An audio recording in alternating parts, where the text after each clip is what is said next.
Hi, everyone, and welcome to episode 171 of Unsweetened SIO, the podcast. Today is probably going to be my favorite guest yet. I'm so excited about today.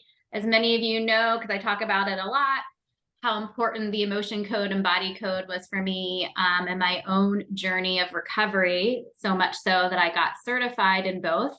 And today we actually have the creator of the emotion code and body code with us, Dr. Bradley Nelson. Dr. Bradley is one of the world's foremost experts on natural methods of achieving wellness. Over decades of work as a holistic chiropractic physician and his studies of ancient medical practices and modern quantum physics, Dr. Brad developed the emotion code, a system for releasing the trapped emotions that block us from wellness, and the topic of his best-selling book, The Emotion Code. His new book, which we're going to talk more about today, The Body Code, Unlocking Your Body's Ability to Heal Itself, is coming out in February. So thank you so much, Dr. Brad, for being here, and welcome. Well, thank you so much for having me on. I'm excited to be here and connect with your audience. Yes, me too.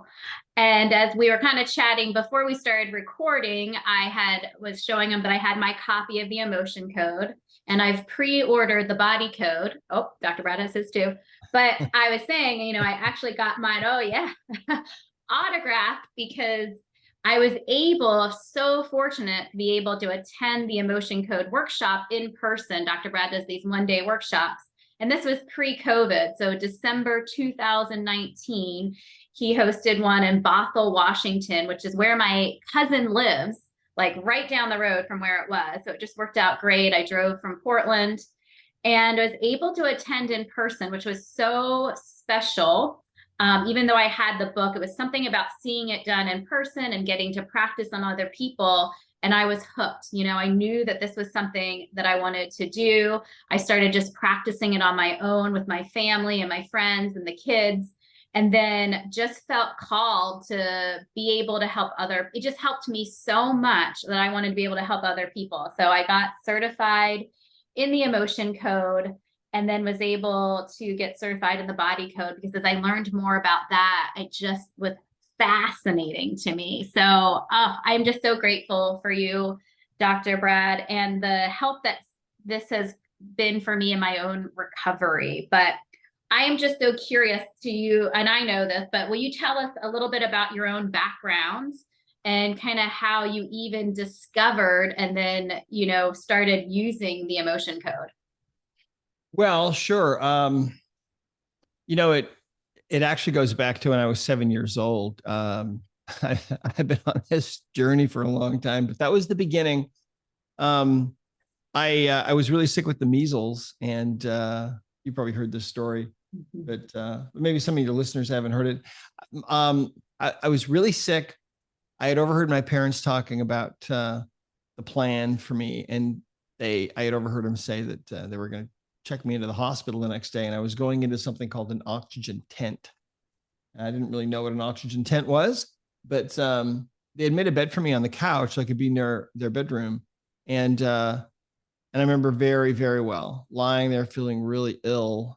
And then everyone else had gone to bed. My folks came into the room, and my mother said to my father, she said, "Honey, will you kneel down with me and say a prayer for our boy so he'll be able to get well?" So they did, and knelt down by the side of the couch. My dad starts offering this prayer, and my dad wasn't a pastor or a preacher or anything like that. He was in real estate and construction, but I think they were really worried about me, I think, because I was really sick. And so my dad starts offering this prayer, probably the first time I'd ever heard him pray, I imagine. And in the middle of this short, heartfelt prayer, this miraculous thing happened.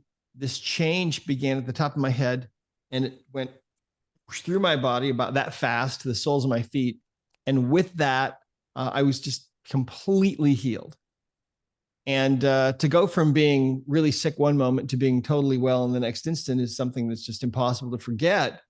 And I held my tongue till my dad was done praying, which didn't take long. And it was done. I said, I'm better. I'm better. And the next day, really proved to them also that I was completely better. And that was kind of the beginning, because it taught me in this really profound way. I mean, it's hard to describe how bizarre that is, to go from being really sick to just instantaneously perfectly healthy in the next instant is just crazy. And so that's that event, the memory of that's burned into every particle of my being, right? Mm-hmm. But that taught me that there's a higher power that we can draw upon. And so that's really been the basis of everything. It was an answer to prayer, really, for me to go into healing arts. I had wanted to do that. I was healed of kidney disease when I was about 13 years old. There was nothing that, no medical treatment available for me. And I was getting these pains in my back that would put me on the ground or take my breath away. It was really kind of terrifying. And I was diagnosed with kidney disease, but the medical doctors at the clinic in town said there was nothing that they could do. I was either going to get better or I wasn't. It was up to me. It was up to my own body. And my own body wasn't doing all that well. My kidneys were hemorrhaging on a low level and kind of really fighting for survival. And if they died, that was it for me. I was done. They didn't do they didn't do kidney. They didn't do any kind of transplants back then, let alone, kidney. And so I was on my own, but my folks decided they would try some alternatives. Took me to see some old time holistic doctors that practiced out on the edge of town, in a trailer house in the middle of a wheat field. And these people started working on me, and immediately my body started responding. And I knew that what they were doing was really what my body wanted. And within a few weeks, I was totally better. And within about a month, my parents took me back to the clinic and they ran all the tests again. And they said, "Oh, it's a spontaneous remission. It's remarkable, whatever we did must have worked." And I knew without any doubt that what these people had done had really helped me. So I decided at that point I wanted to go into the healing arts and do what they did. And if I had to practice out in the middle of a muddy field, in a trailer house, if that was my clinic, that was okay with me, because I thought, that seemed to me at 13 to be the natural habitat of doctors that knew what they were doing. And so then as time went on, I got distracted, got into computers, and that was really an answer to prayer to bring me back to this what would you call it? This path that I'm on. So when I got into practice, went to chiropractic school, got into practice, had a solo practice for quite a while. And I developed this habit because I thought, the higher power, God, source energy, whatever you call it, had gotten me into this. And I thought, maybe I can continue to get help. And I did. And so what I would do is when I would go to work on somebody, for years and years and years, what I would do is I would just take a moment and just try to connect with that higher power. And, we all believe different things, and that's fine, because I think we're all accessing the same source, really. And I would just take a moment and I would just say, "Father, please help me to work on this person." And being a Christian, I would say, in the name of Jesus Christ, amen. And it was just a really short, just a temporary, momentary pause. And so I never told anybody I was doing this. Nobody ever knew. It was just a private thing that I would do, because I just felt like I wanted to get that help. I needed that help. And so when people would get well, and they would thank me, I would accept that, but I would also, pass that on to the higher power where that help was really coming from. And so, it was an amazing thing because, in all of those years of being in practice, and I practiced for about, I guess I was in my brick and mortar practice for about 15, 16, I don't know. It turned out roughly 18 to 20 years, something like that. I'll have to figure it out.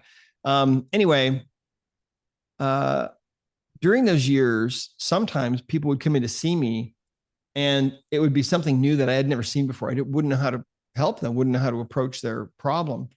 And there were times when, in response to that momentary asking for help, the information that I needed would just flood into me, sometimes like an avalanche of understanding. Now, that didn't happen very often. That was the exception rather than the rule. I mean, out of all those years, that happened probably about 5 times, I guess. I mean, if I sit down and count, I could probably count them on one hand.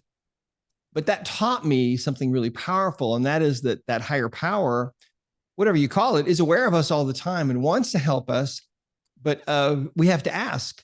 When we ask, then we receive. When we knock, then it's open, right? And so, yeah, what I was exposed very early on to a couple of kind of primitive methods of working with emotional energies, and so in kind of playing around with things with my patients and trying to figure out what was going on with them, it gradually became more and more clear that there was this side of people's makeup, that there was energy in the body that was trapped, that was emotions, it was emotional energies. And what I found as time went on was that most of the problems that my patients had an emotional component to them. So in other words, 90% of the pain that people had that they were coming in to see me for had an emotional component. And if I didn't find that emotional component and release that energy from the body, then they wouldn't get better, or they wouldn't get better as quickly. And I saw astounding things, amazing things, where people would come in and they would be in terrible pain, and I'd find some emotional baggage that they had and release it, and the pain would just sometimes instantaneously be completely gone. And you've probably seen that kind of thing happen yourself, right? So yeah, as time went on, it just became more and more obvious to me, because I had learned how to ask questions of the subconscious mind using muscle testing, and I think that my religious background had actually really helped me, because I had this belief that there's a spirit within each one of us, and that spirit is intelligent, that it's always lived, and that it's going to live forever, and so on. And so I had this kind of philosophical framework that enabled me to talk to the subconscious mind and get answers using muscle testing or using leg length testing or various different ways of getting answers. And I just had, I believed that the subconscious knew what was wrong. And it turned out that it did. The subconscious mind within each one of us is this massively powerful computer, really. It's a search engine and far beyond that. And it knows exactly what's wrong with each one of us. No matter what you've been diagnosed with, no matter what's going on in your life, no matter what symptoms you're having, whether they're mental or emotional or physical, your subconscious mind knows what's really going on. It's tracking every cell in your body. I mean, think about it. Your subconscious mind is responsible for producing millions of new cells. It's 3 million new red blood cells every minute, for example. And they say that about every 7 months, your cells all turn over. Well, your subconscious mind is directing all of that. I mean, it's a level of intelligence that is divine, I think, and that we have not even begun to try to understand yet, because the level of intelligence of the subconscious mind is so far beyond our ability to even conceptualize that that it's just something that we haven't really started to tap into it yet. But what I found with my patients was that when I would ask that subconscious mind what they really needed, the subconscious mind would give me those answers. And as a result, I had this really successful practice where I was seeing people all the time with all kinds of supposedly hopeless problems. And yet the vast majority of them were getting better by asking the subconscious mind what was wrong, and then finding those imbalanced areas or finding those imbalances, I guess I would say, in the body and fixing those. And so it's really interesting. I remember I had an experience once with a patient that came to me. I spoke at a fibromyalgia support group once at a hospital, it was Saddleback Hospital in Laguna Hills, California, near my practice. I practiced in Orange County for a long time. And I went to this support group and I spoke for an hour. And I noticed there was one woman there that cried the whole time I spoke. And when I was done, she came up to talk to me, and I had a hard time understanding her because she was kind of sobbing. And She told me that for, I think it was 19 years, she had had terrible fibromyalgia and was in terrible pain and cried all the time because the pain was so severe. And she'd seen all these, I think 9 or 10 different doctors, I can't remember now, during all those years. And they had all told her the same thing. You're never going to get well. All you can do is take drugs and try to suppress your symptoms and so on. Part of the reason why she was crying at that event was that it was the first time that she'd ever heard any doctor say that she might actually be able to get well. So she came into my office, and to give you an idea what the body code is really about, the emotion code, of course, is about finding and removing the emotional energies that have become trapped in your body. Yep. I got the emotion code chart here, yeah. which is the 60 different emotions. So yeah. That's what that looks like. Yeah. Yeah, exactly. And so, so I found that everybody had emotional baggage, and that emotional baggage, this invisible phenomenon, was a huge component of people's health problems. Well, that was one piece of the puzzle, but in the body code, what I found, what the body code is really is it's a method of tapping into the subconscious mind and finding out about all kinds of imbalances, not just trapped emotions, but other things as well. For example, this woman that came in is a great example of this. And during the years that I was developing this work, because I used to be a computer programmer back starting in the early 80s, which kind of dates me, no doubt. But anyway, I would always have a computer there. So as I was finding things on people, I would record what I was finding and categorize things, so that I was creating this massive, what turned out to be a massive database, knowledge base of imbalances and things that happened to people and caused trouble for them. So to give you an idea, this lady that came in, she had, actually, maybe I could share that screen. Yeah, because the body code, is available on, I use the app on my phone when I'm working with clients. And I think we're going to share the desktop. So yeah, this is the desktop version. Mm-hmm. Yeah. And so, so what we're looking at here are 6 different categories. So what I found by asking my patients' subconscious minds and getting answers from their internal computers about what was really wrong with them, I found that I could categorize all of these different imbalances that I was finding into these 6 areas. So to give you an idea what these are about, this one is energy. Okay. First one here. And that includes various different kinds of energies, post-traumatic energies, like getting, in a car accident and the energy staying in you, allergies, intolerances, emotional things. That's the emotion code, emotional baggage, and some other things as well. And then over here, we have pathogens. Now, what I found with this woman was that she had lots of trapped emotions, right? Lots of emotional baggage, had to start working on that. She had everything she had problems in all of these 6 areas. She had pathogens. And so, in fact, I worked with her and found she had quite a number of different viral infections in the body.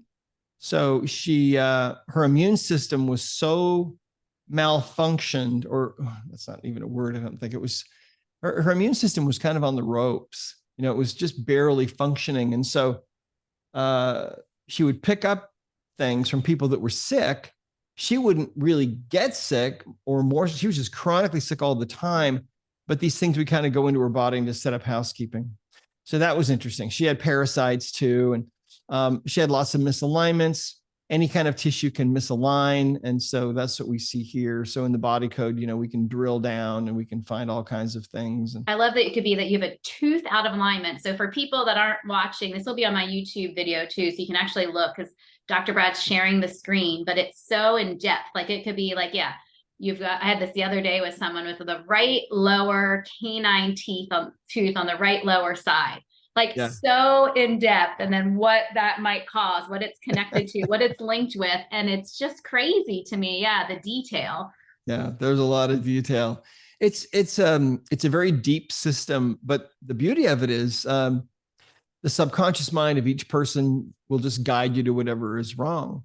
So this woman, anyway, she had everything that you see here. She had energetic imbalances. She had trapped emotions, pathogens.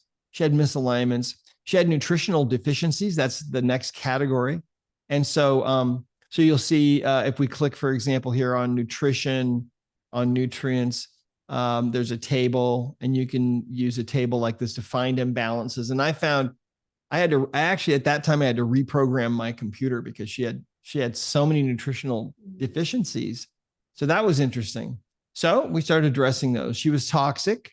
So I started giving her things, to help detoxify her. And she also had imbalances in all the organs and all the glands pretty much. So I started working with this woman and fixing all these things that her subconscious mind was saying needed to be fixed. So the interesting thing was, and this might sound unbelievable, especially if you suffer from this condition, it can seem unbelievable, but true story, within 2 weeks, she was completely pain-free except for she had some arthritis. I think it was in her right thumb, right at the base of her thumb. That was the only pain she had. Wow. For 2 weeks. Now think about that, almost 2 decades of pain. And so it's so interesting because, the medical profession, if you think about it, our society is dominated by Western medicine. And Western medicine is really great at some things. For example, if you get in a car accident and maybe your leg is no longer attached to your body, Western medicine is where you want to go because they can probably reattach that and may not lose your leg. And they do amazing, amazing things. And they've developed incredible technology for acute problems. My dad had an aneurysm and had a bleed going on in his brain. They were able to go into his groin with this tiny thread, this little titanium thread. They were able to put that up into his brain and let it go. And this little titanium thread remembered that its original shape was a ball. So it reformed itself into this little tiny ball and plugged the leak. I mean, wow. That's just like off the chart, right? But the problem with Western medicine is that they're not really very good at chronic problems. They're not really very good at finding imbalances. They don't really recognize imbalances like what we're talking about. They look at the symptom as the problem. So in other words, this lady with fibromyalgia, well, her problem is physical pain. Let's give her something to stop the pain. But they weren't really finding or thinking about or even didn't even really enter into their world that there could be other underlying reasons for that. And so that's what this is all about. Like what the root cause is, basically. Yeah. Yeah, it's really all about finding the underlying causes. And that's been my whole career. I mean, in a nutshell, my whole career has been about finding the underlying reasons for things. And so what happened with the body code was this was a system that developed in my office, in my practice, and it was just me. I was a solo practitioner. I had a little staff and a massage therapist, usually. And so I started teaching bits and pieces of this work back in 1998. And but I never really taught the whole thing. I never really taught the whole body code. I had this idea when the Emotion Code book came out in 2007. The same month as the iPhone, to give you an idea how much that's changed our lives. But I had this kind of vague idea that eventually I would teach the body code to doctors because I thought, they'll love this and it'll really change the way they practice completely, and they'll actually be able to really help people. That was my idea. But about a year after the Emotion Code book came out, one morning I woke up and my mind was full of instruction, and the instruction was, it's hard to describe. It was just super clear and it didn't come from my mind. It came from up above. And the instruction was, you need to take everything that you've learned about natural healing and put it into a self-study course that anyone can learn and make it available to everyone, everywhere. And so that basically is our company purpose now. That's what we're doing. And so we have the, let's see here. If I click here on the languages, we can probably see, you can see, we've got this system is in English, German, Spanish, Swedish, Czech, Hungarian, Polish, Norwegian, Romanian, Italian, Turkish, Portuguese, French, Greek, Croatian, Russian, Japanese, Danish, and Dutch so far. And so our purpose is to get this out to the whole entire world.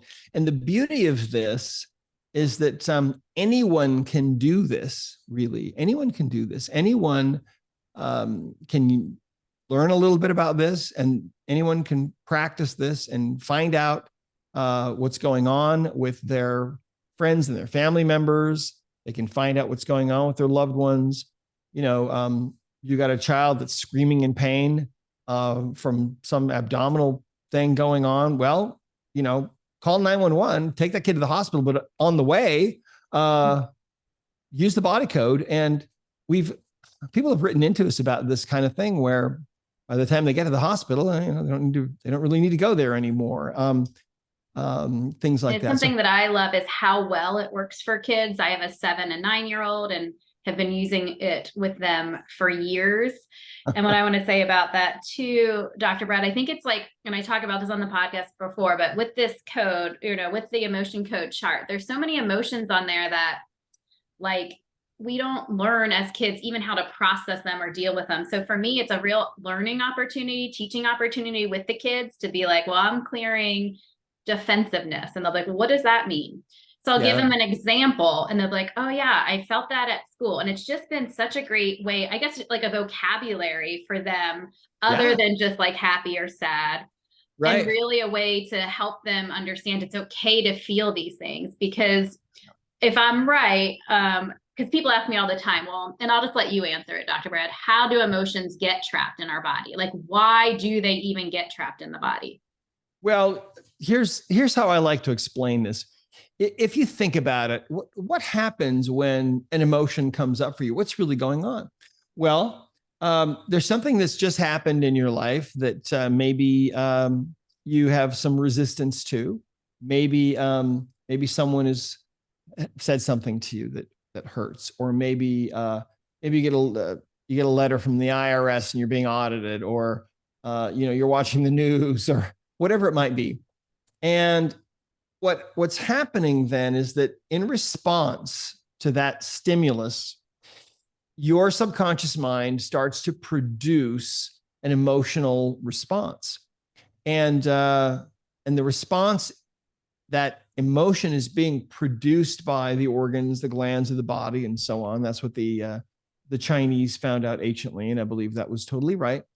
The organs and the glands produce the frequencies that we interpret as emotions. And so the body itself is nothing but energy. It's a very highly complex energy field, and emotions are energy too. In fact, there's everything in the universe is energy.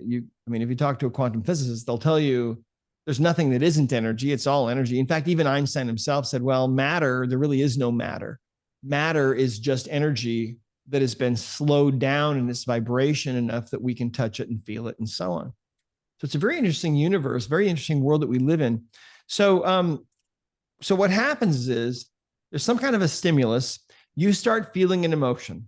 Some particular organ or gland starts producing that frequency.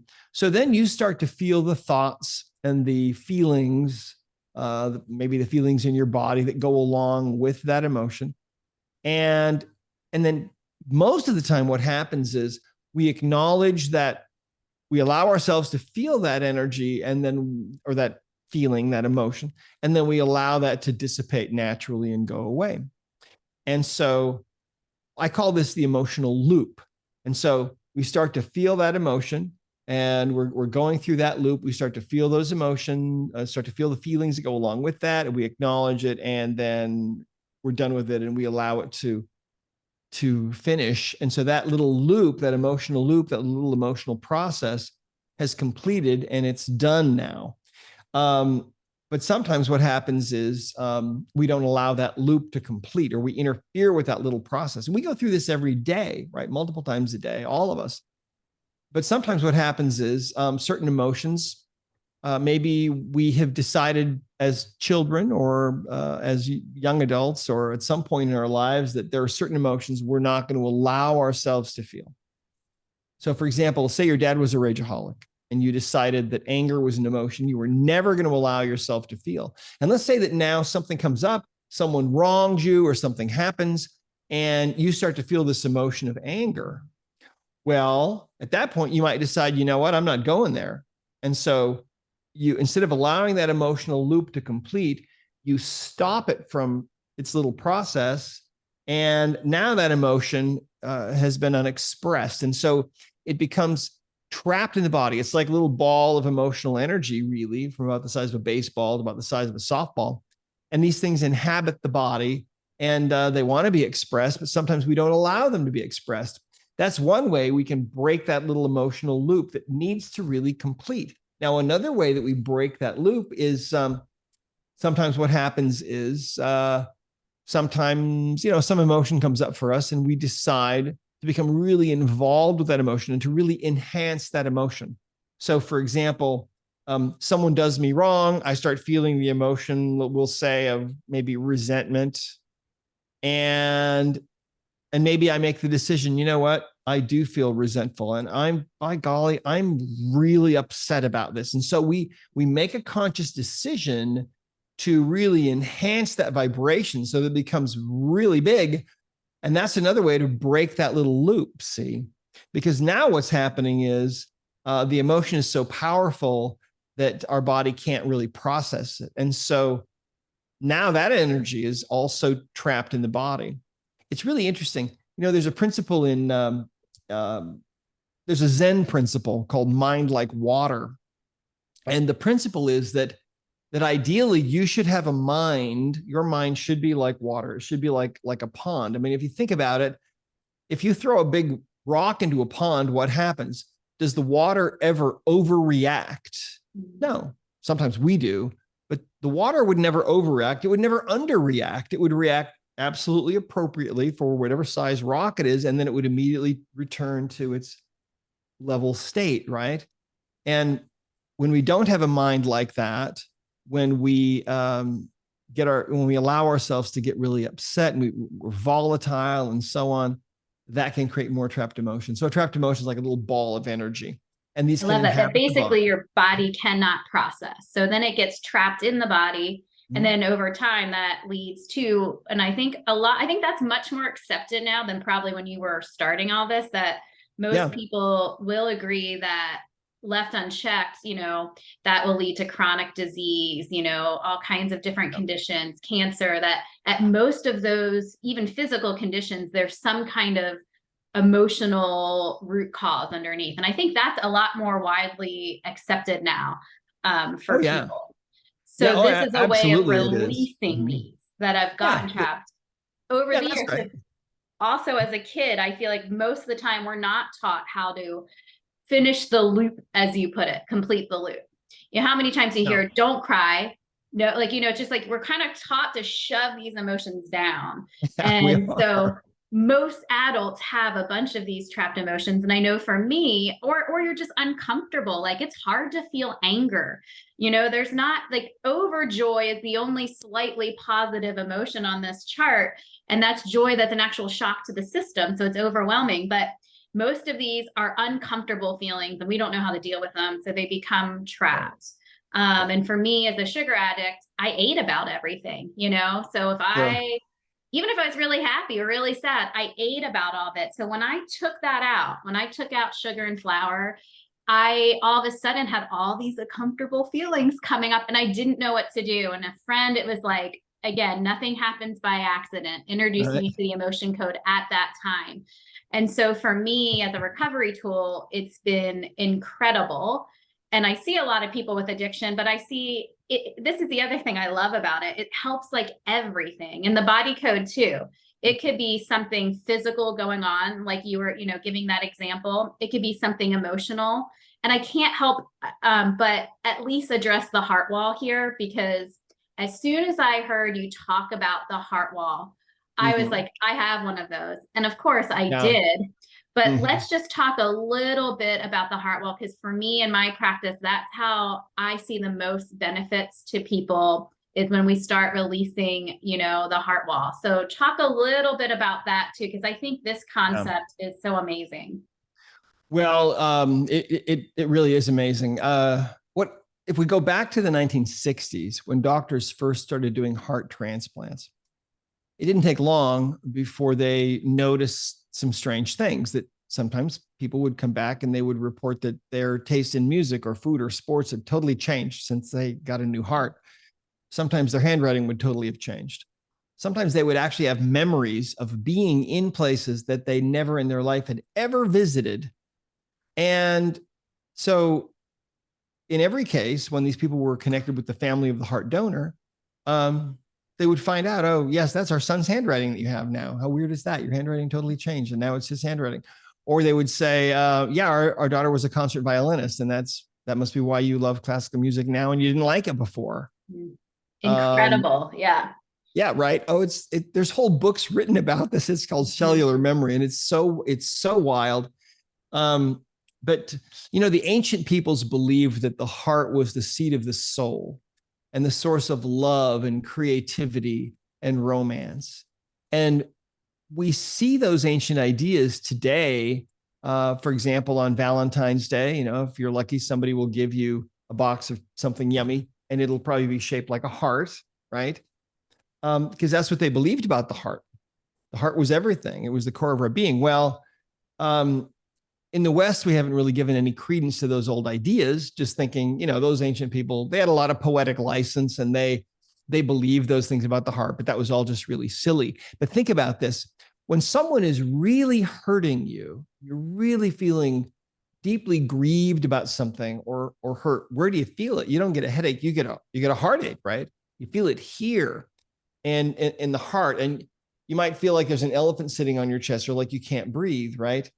And when that's happening, the heart is really under assault. And so the subconscious mind, to try to protect the heart, will put up a wall around the heart. And that wall is an invisible wall. It's made of energy. It's made from your emotional baggage. And 93% of people we find have put up a wall like this around their heart. And the problem is that there's a huge price to pay. It's like moving your heart into a bunker because the bombs are falling. You're going through a divorce, or your parents are arguing when you're a kid, or you're being bullied, or you got a terrible work situation, or whatever it might be. You put up this wall, and it's a totally subconscious thing. It's a defensive mechanism. The problem is, once that wall is put up, it remains.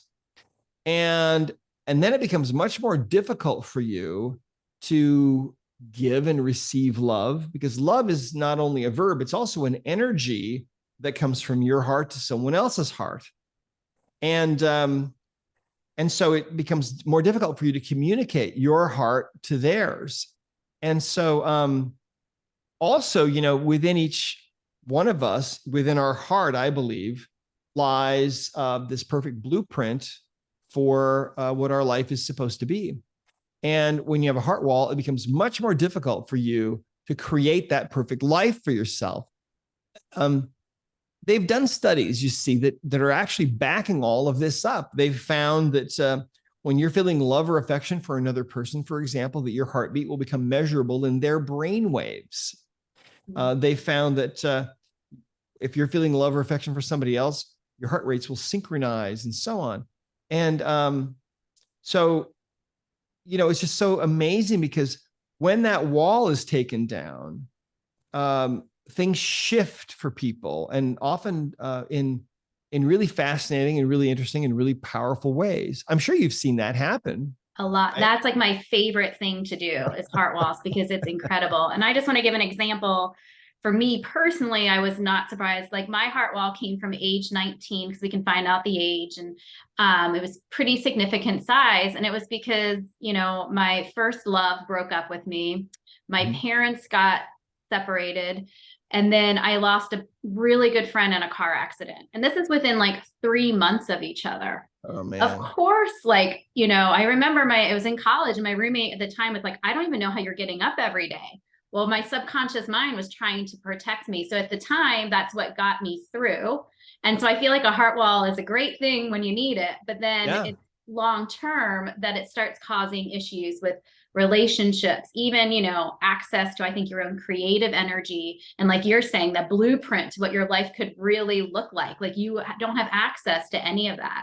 So yeah, I love seeing people release, all the emotions around their heart wall, cut them down. And then just the connection and stories that I hear are just incredible. And I know I experienced that for myself, even physical pain. I had chronic, kind of shoulder and neck pain, which pretty much went away. I still get a little tense there, like anyone might, but not to the degree it was before. So I also want to point that out. It's physical stuff too, that it can create. So I love the heart wall. And I think again, most, like you said, adults, like 93% have one. And it's just amazing when you can clear it. Well, imagine how different the world would be if nobody had a heart wall. I mean, we're all you think about how messed up the world is. And here we are, 2023, and people are still using war to settle differences between nations, which is ridiculous, right? You'd think we'd be evolved past that. But the problem is most people that are in this world are operating from this brain and not this brain. We know now the heart is a brain. It has nervous system tissue in it, white matter, gray matter. And they've proven that. In fact, when scientists looked at the brain and the heart, they were looking at the communications between the brain and the heart. They found that what they expected to see was that most of the communications were going from the brain and the head to the heart.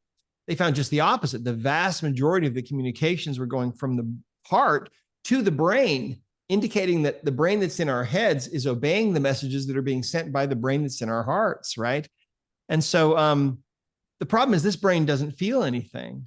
We feel with the heart. And that's why, for example, if you're at imagine maybe you're watching, what are those shows like, the America's Got Talent or whatever, Britain's Got Talent. And sometimes someone comes onto that show and, it will bring tears to your eyes and you'll feel it right here. And you'll see people in the audience and they'll be putting their hands over their heart. Why? Well, it's the same thing. See, we feel with our heart. When you've got a heart wall, it becomes much more difficult for you to feel positive emotions, easier to feel negative emotions, harder for you to connect with other people. And it's really so amazing. It's not unusual at all. I mean, we've got, I don't even know how many. I stopped counting a year ago, but we had 10,000 testimonials. Wow. From people all over the world about this. That, one of my favorites actually was from a woman in Italy. Her name was Raluca. And she said that, she said for years, and she sent a picture of herself and her husband in front of this little village in Italy, I guess, where they live. And she said that for years, my marriage run badly. And then I got a new husband. So I'm reading this when it came in and I'm thinking, oh, okay, she got a divorce, got a new husband. That's not what happened. She said she hired an emotion code practitioner in Budapest to work on her husband in Italy, long distance, right, remotely. And he or she cleared her husband's heart wall. And she said, it's like I got a brand new husband. She said, he's so loving and so kind. He's just completely changed. And she said, and it's also, she said, I had a heart wall too, and it totally changed me. And, for the better. So yeah, it's, it really, I think people have said that the discovery of the heart wall is the most important discovery in the history of energy medicine. And it wasn't really something that I discovered. It was shown to me. In this really interesting way. And I never, ever in my wildest dreams would have imagined that something like this goes on. But it does go on. And so I think that getting rid of your heart wall is about the most important thing you can do for yourself. It can totally change. Your life. And people listening, I mean, you're probably like me, like right away, as soon as I even heard the concept, I was like, yep, I know I have that. So I think most people that really resonates with. Yeah. And that kind of segues actually really well into what I love about this too, is so the first time I ever had it done, even before I went to your workshop, I found a practitioner here in Portland. And she's a chiropractor or acupuncturist, and she also uses emotion code. And so she offered like a little info session to talk more about it. So I went in person and she cleared on me in person. So I felt it in person. And then she said, well, for a follow-up, do you want to just go on Zoom or the phone, or do you want to come? And I was like, really? And she's like, yeah. So does it work the same way? Exactly the same way. Well, I didn't want to drive, traffic all the way there. So I did it over Zoom and over the phone, and it was exactly the same. So that's, I think, incredible too, especially during COVID, right? When the pandemic, everything shut down, and the stress level of people like through the roof. And I just felt so lucky that I had this tool that I was able to help people and just get on a phone call, so it makes it so much easier. So I do all mine via, just the phone. Sure. And today, I know you were so gracious to maybe do just a little session with me so that people can see how it looks and how it, because it's, Yeah. again, it's a hard concept to like, I think like just see how it actually works without seeing a visual demonstration. And then Sure. it's just trusting that, yeah, it's energy. It works whether you're in person or you're not. And I just think that's like the biggest gift right now is that you don't have to go to an office and find someone in your hometown. Like, I work with people all over the world, and it's just incredible the way that energy works. So Yeah. Well, I here. was going to ask you one other thing, Dr. Brad, Oh, though. go ahead. Since this is a sugar addiction podcast, if you don't mind clicking under the toxin tab, so people that are watching this but listening, I'll explain too. I love if you click on the food toxin, like there is flavor enhancer, processing agent, there's sugar, there's artificial sweetener, natural sweetener, so many. I just loved that. Sugar, alcohols, all of these, because I had to clear so much of this out of my own body. And, I was trying to get help for my sugar addiction for so long. And you're just easily talking in your course to the emotion code and body code, just how toxic sugar and these things are for you and how it's much better to avoid them. And I just loved that too, because again, people, unfortunately, I love that nutrition and lifestyle is part of this too, because that's such a big part in our overall health and well-being. And the other thing is just with what I also really love about this, and you go by this principle, like given basically a chance, if your body is in balance, you can bring it to balance. It has this incredible healing ability on its own. So this is a tool to help your own body heal itself. It's not, I'm not healing anyone. You're not healing anyone. I love that you always are like, I just work here, like That's right. I just work here. This is just what happens. I love how like humble you are about that, but it's true. Anyone can do this. It's just a way of communicating with our subconscious mind to unlock these imbalances and get these answers so that your body can do the healing on its own. And I just love that so much. I feel it's so empowering for people that feel like I have to go to a doctor if I'm sick or not. No, we have so much resources within ourselves. So Yeah. Well, especially for the chronic stuff like you described. Yeah. The future, many doctors and scientists for years have said the future of healing is energy healing. It's the future of medicine is energy medicine. There's always going to be a need for acute care. People are always going to break legs and things like that. But we're stepping into this new age now where we are starting to understand how powerful we are as beings and what we can do, what we're capable of. And so that's how this works. Well, let's take a look and see what we can find. Okay.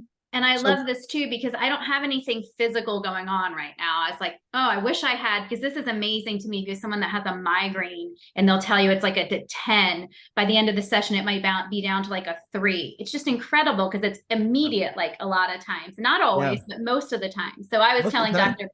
Brad, I don't have anything physically going on right now, but I was saying maybe there's something that he could get to that my body wants to release that I can't do myself. Or something just to help me in this new year. It wants to clear. And I love that too, because you can be really specific with things, and it can be anything. It can be, I am not feeling creative. I'm really stressed in my relationship, or I'm having a hard time communicating with my daughter. Or, I mean, it can be anything. This is what I love. It doesn't have to be physical. And sometimes people are like, will just say to me, just keep it more general. Can you just clear like whatever really my body needs to clear today? And that I usually am able to do too. So I just want people to know it doesn't even have to be a specific thing. Sometimes people will say, I had this trauma in childhood. I don't want to talk about it. I just want to release some things around it. And we can do that too. So I love the range, I guess, here of I'm Yeah. always like, you can emotion code or body code anything, You basically. can. You basically can. That's right. Yeah. Okay. Well, so how this works at a distance, the way that I like to do this is I like to just take a moment and just silently ask for some help from up above, from higher power, source energy, creator, God, Father, whatever you believe. And give me just a moment here. All right, cool. So I'll be using the ring and ring method here of testing. So the way that works is let me back up a little bit. First of all, the way that this works at a distance, and I don't even have any idea where you are. Where are you in the world, by the way? Portland, Oregon. Oh, Portland, Oregon. Okay. Well, I'm in the far southwestern corner of Utah, so we're pretty far away. But it doesn't matter because energy knows no barriers of distance. And there's something that in quantum physics there's a phenomenon that's known as entanglement, which means that energies can become entangled with each other and changes can be made at vast distances. And this has been proven to work at least with distances as great as the diameter of the Earth. Now, I think it would also work if you were on the moon or Pluto or whatever. I don't think there's any barrier. But what we'll do is I'm going to be asking questions, and you'll see that my fingers will either stay closed for if the answer is yes, or if the answer is no, you'll see the fingers break open. So I'll explain a little bit more about that as we go. The first thing that I want to know is, are our energies entangled? Or in other words, can I act as proxy for you? And I get a yes answer. See, the human body has this amazing ability built right into it to set aside its own needs to act on behalf of somebody else. So that's what we're going to do right now. So let's see here. All right, Shaban, let's ask your subconscious mind, out of all the possible imbalances that might be going on right now with you, what's the most important thing we can do for you right now? Is there an imbalance that is important that we can release? And I get a yes. So what happened, the way that this works is because our energies are entangled, when I ask that question, the answer immediately manifests on Shaban's subconscious in her energy field, in her subconscious mind. Well, because our energies are entangled, that answer also appears instantaneously in my subconscious mind. And so then the answer manifests here on my actual physical strength. That's how we do it. So your subconscious mind has got something it wants us to work on. And what is that thing? So now looking at the body code, we've got 6 different options, six categories. And Shaban's subconscious mind knows exactly what this is. So is it something on the right side of this chart? And that's a no answer. See, that's weak. Okay. So it's on this side, on the left side. So is it some kind of energy? Is it something in circuits or systems? I get a yes on that one. That one went strong. So what we'll do is we'll go here and we'll click this one. And this brings up some other possibilities. Okay. So what is this? Is it something on the left side of the chart? It is. Is it a disconnection? It is. Okay. So there's some kind of a disconnection going on. Okay, this is kind of a fun one. Yeah.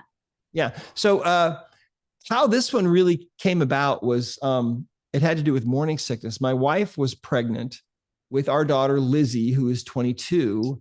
So this is a while back.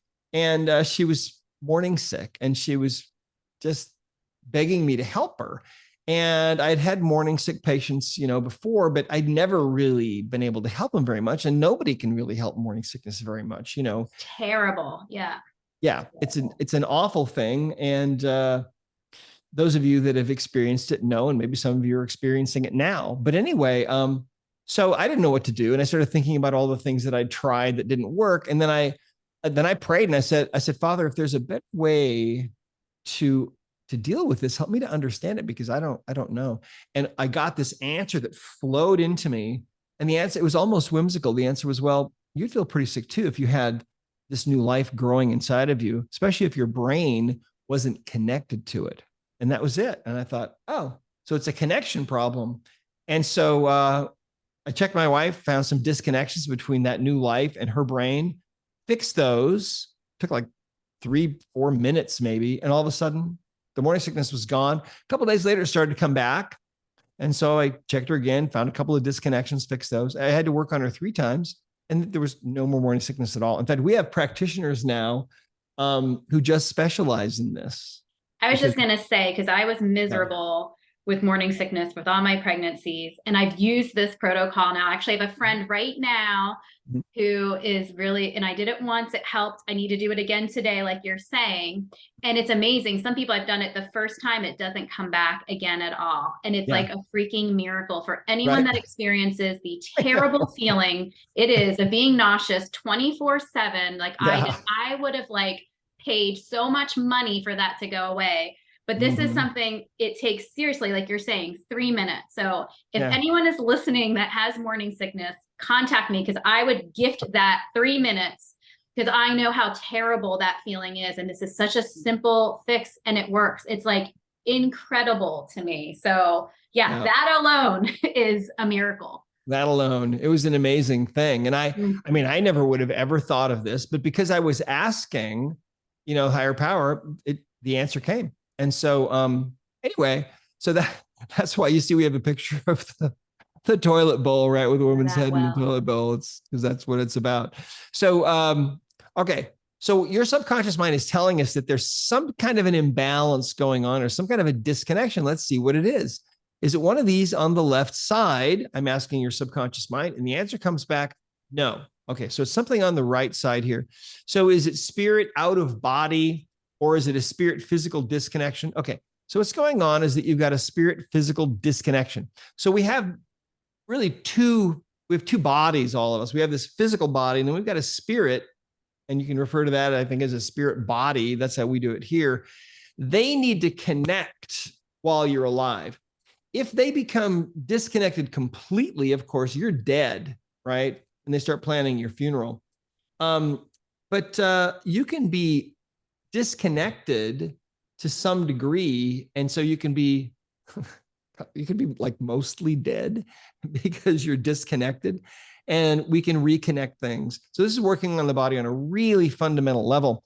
So sometimes the spirit is out of the body a bit. Sometimes the spirit and the physical body are where they're supposed to be, but they're not communicating for some reason. And that's what's showing up with you. So when we click on that one, it takes us to a place here where you've got an explanation of what's going on with this, right? And what it can cause, things like all of these things here and probably even more. And then there's a decoding step where we figure it out. And then there's an association step and the intention step. So I'll show you what these are. So first of all, I've kind of already explained this. So let's scroll down and let's go to the decoding step and see if we need to decode this anymore. So first question here is this disconnection affecting your entire body and spirit? No. So it's some part of the body. So, so let's see. So is there a 50% connection of your spirit and physical body? Yeah. 60%, 70%, 80%. So somewhere between 70 and 80. Is there a 50% or 70% connection of the spirit and physical? 71, 72, 73, 74. So about 73%. Okay. Some kind of a disconnection going on. All right, interesting. And that can cause a lot of problems for you. So let's go down here to association and ask, is there an associated imbalance that needs to be decoded? Not really. So now the reason why we ask these other questions is because sometimes the subconscious mind won't allow things to be corrected, or sometimes we can't fix things unless we dig just a little. Mm-hmm. And so, for example, in this association step here, what we're really asking is there something else that might be causing this or contributing to this, or that is connected to this in some way? In this case, your subconscious mind says no. The example I like to use for this is if the check engine light comes on in your car and you stop at a mechanic garage and they look at your engine and they say, oh, you're out of oil. So they add in a bunch of new oil and they say, okay, you're good to go. Your check engine light goes out. But then, a week later, your check engine light's on again. You pull into a mechanic and they say, oh, your engine's out of oil. Well, there's got to be something else going on, right? I mean, that doesn't happen unless there's some other reason. And then you remember that, oh yeah, a week or so ago, I hit that curb really hard. And then the mechanic looks underneath your car and finds out, oh my gosh, there's a hole in your crankcase. Your oil is just leaking out. And so that's That's what we find in this step. Okay. That's why this step is important.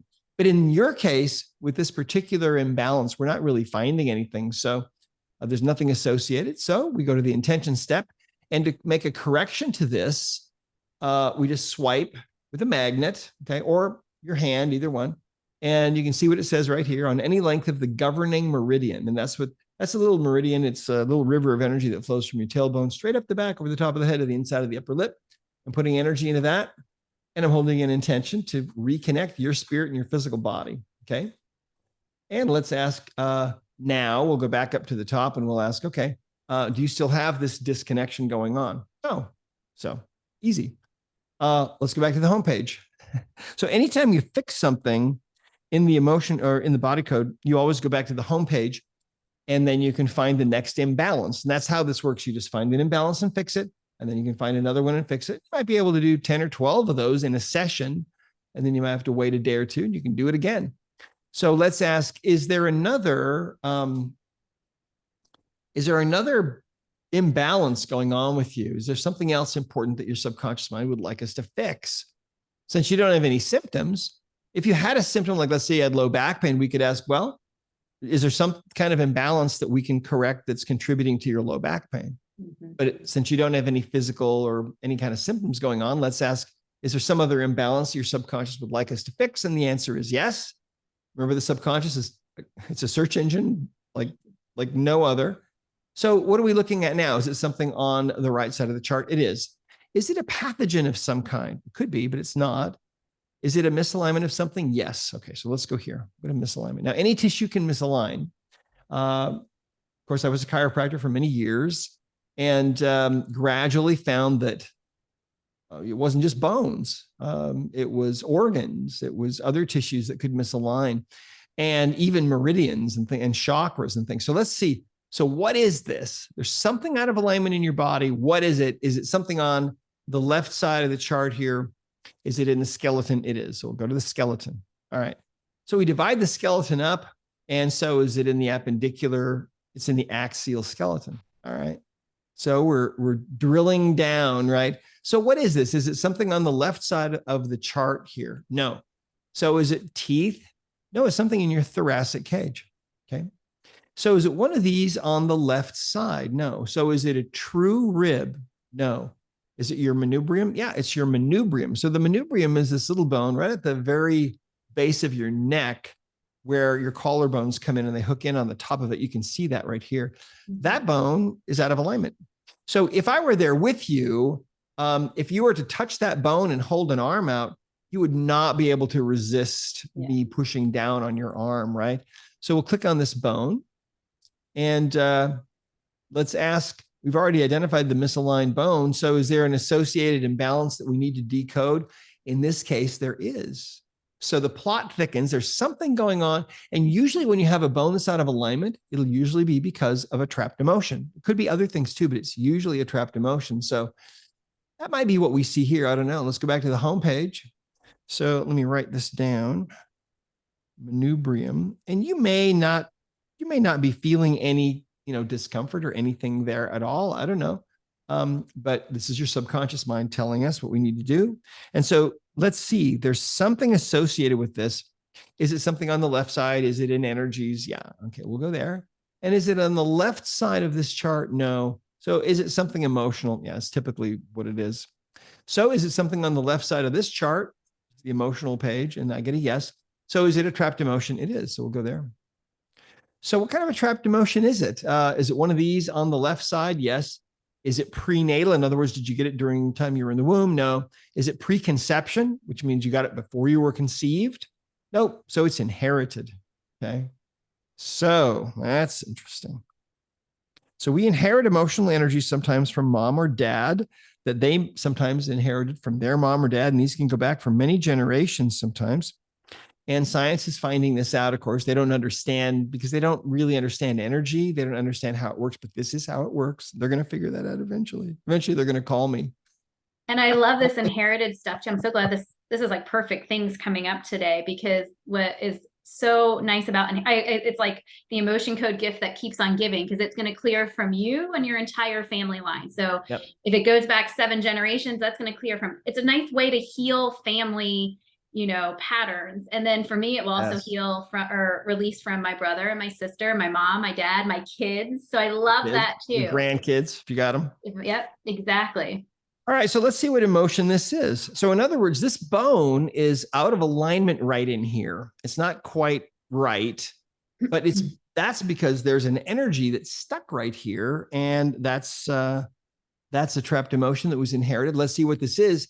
Is it an emotion listed in column A on the chart? No. So it's in column B. So is it in one of the odd rows in column B? Yes.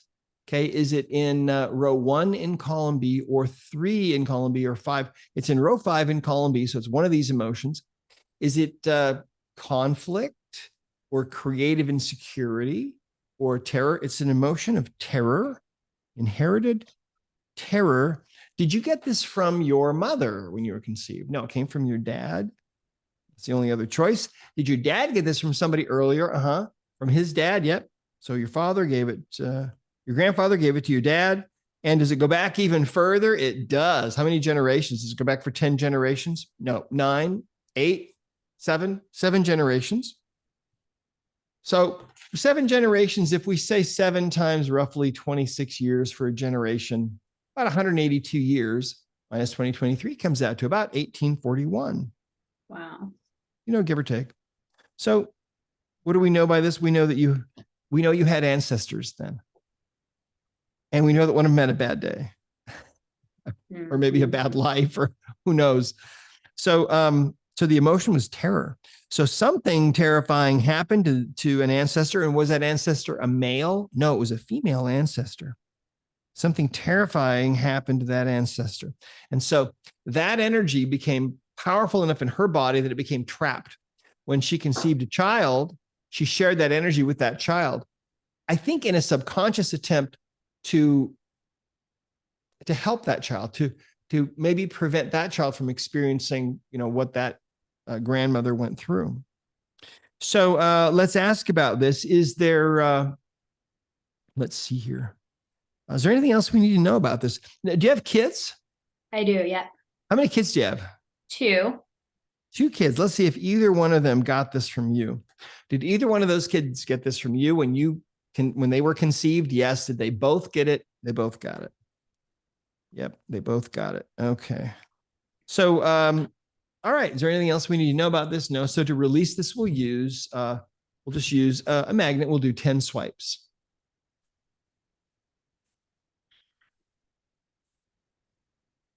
There we go, 10 swipes. And we do 10 because it's an inherited energy, and we're releasing it not only from you, but also from all those ancestors. So did we release this from all those ancestors? And from you. Yep. And from both you kids. Yeah, cleared from everybody. So now that bone, that manubrium bone, is that bone happy now? Is it balanced now? Is it aligned now? Yes. So that corrected that. See?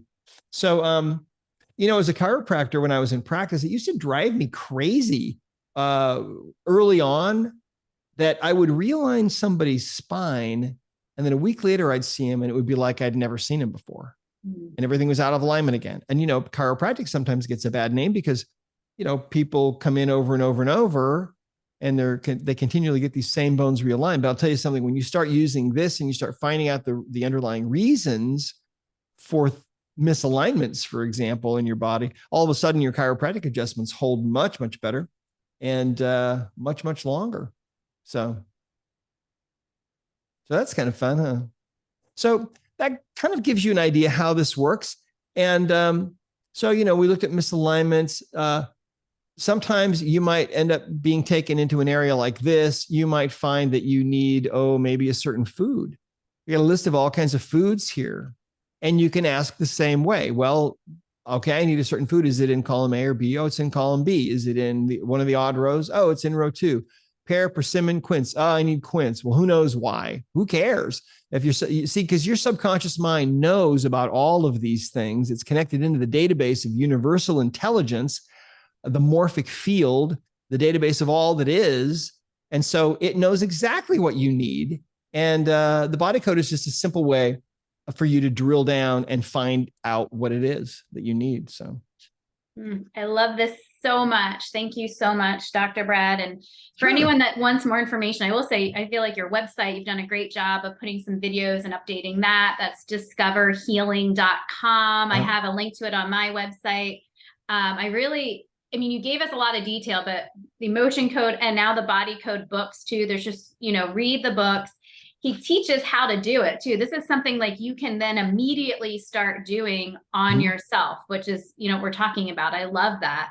And so make sure you go and check it out to get a lot more detail.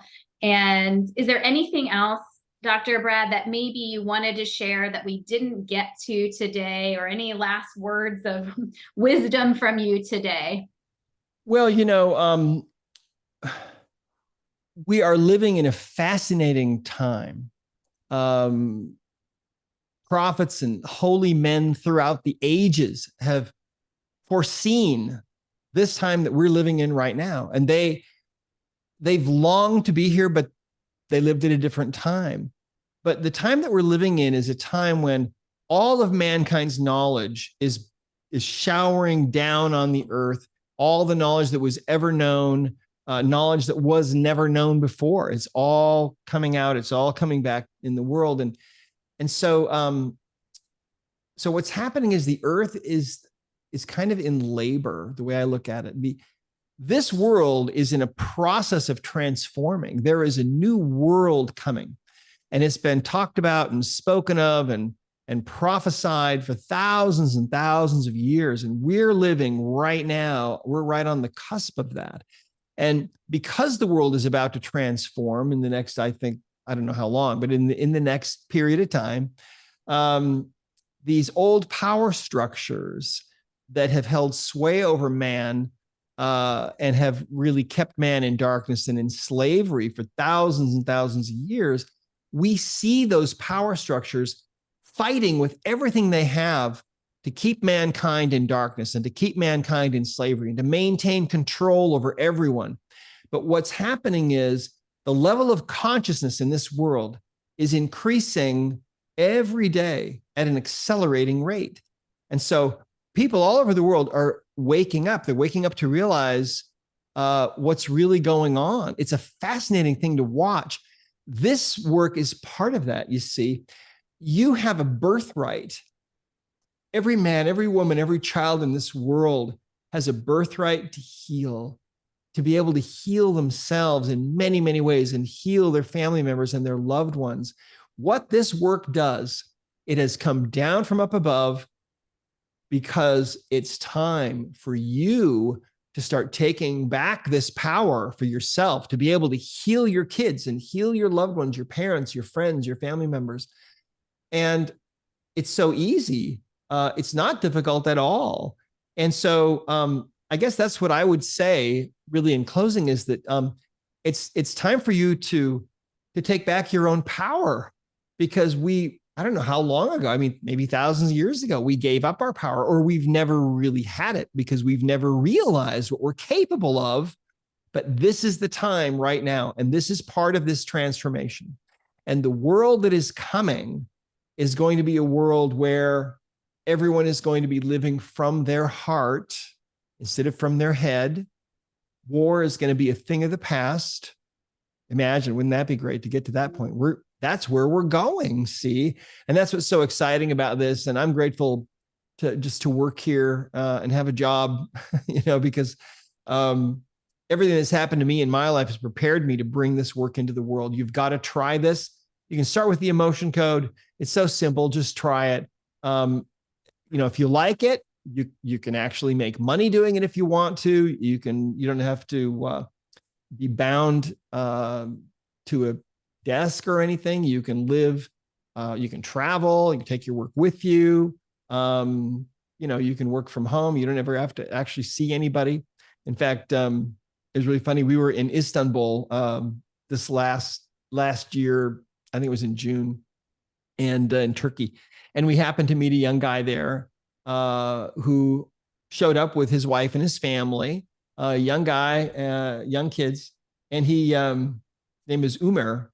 And he told us he's a body code practitioner. So he got certified in the emotion code, then the body code. He's from Pakistan, but he lives in Turkey.